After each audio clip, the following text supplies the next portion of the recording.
The Boy 2. So Brahms' The Boy 2 is the sequel to 2016's The Boy. And this one stars Katie Holmes, who plays a mother of a child who is now turned to mutism after a tragic event in their home earlier in the movie.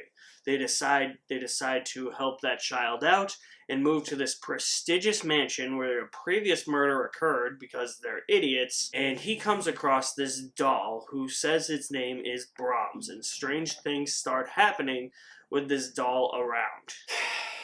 Whoever the idiot genius behind all these horror movies this year is, you are definitely winning because you're making me sad.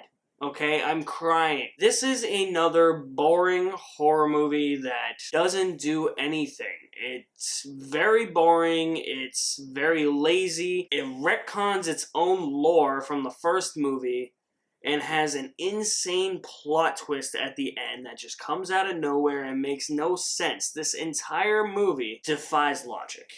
That's the best way to describe this movie. There's so many decisions made within this movie, in terms of character decisions, and in terms of filmmaking decisions too, where you're just constantly questioning the characters and the writing of this movie. Honestly, between all these bad horror movies this year, and the Houston Trastros cheating scandal, I don't know which one's worse.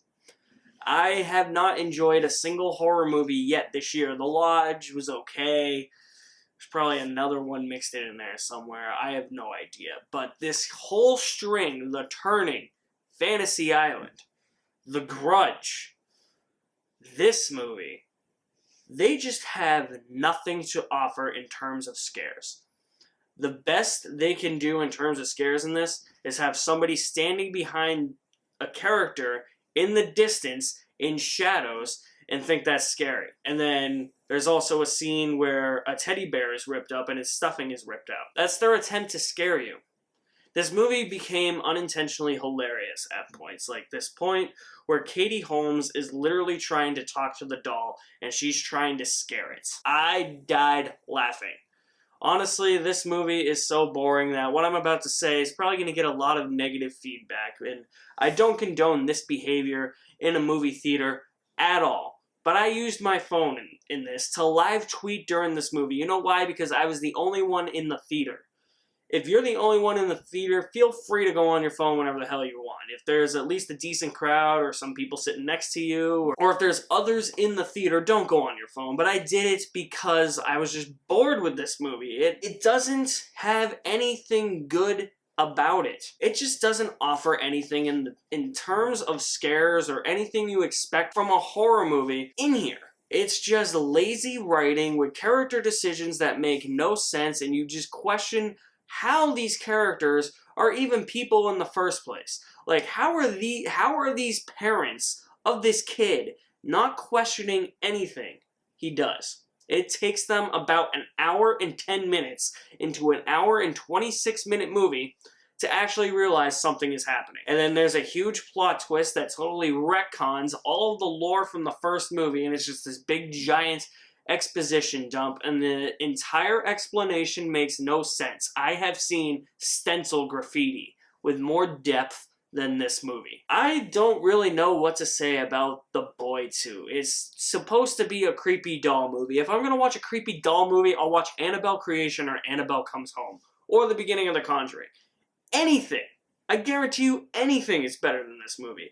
This is a bore. This is a snooze fest. I do not know how this movie got made. I do not know how this movie got greenlit. I guarantee you, this is a conspiracy theory of mine, that there is somebody within the studios of Hollywood that is just trying to make us mad and take our money by making all these shit horror movies. My guess is Blumhouse. There's nothing to recommend about this movie. There's times where it's unintentionally funny, and those are the best parts of the movie. Like, there's this one death that is edited in the most PG-13 way, that it just comes across as funny, and it's edited in a way where it's slow motion and just a typical PG-13 horror movie.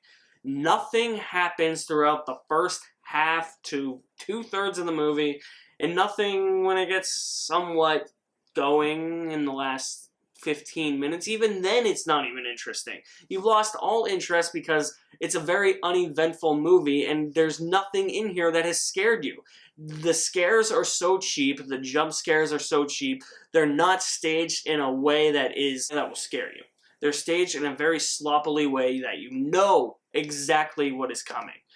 I'm done, I think, with horror movies. I mean, we'll see what The Invisible Man has to offer, but after that, I'm done. I don't think I'll ever watch a single horror movie for the rest of the year, especially now that a whole bunch of them are on my top 10 worst of the year list, and I think they're all going to stay there. So, I mean, if you haven't already figured it out, and Brahms the Boy 2 is getting a fat fucking F. Man, this is rough. God, I hate 2020. Jesus, where are these blockbusters? That's my review of Brahms the Boy 2. Don't see this movie, please. What'd you guys think of this movie? If you did have the unfortunate chance to see this movie, I want some feedback. Drop me a comment in the comment section below. I will leave my link to my website in the description below as well. There you will find all my links to my social media accounts. You guys are the best. Thank you for watching. My name is Alex Madden, and I'll see you at the movies somewhere.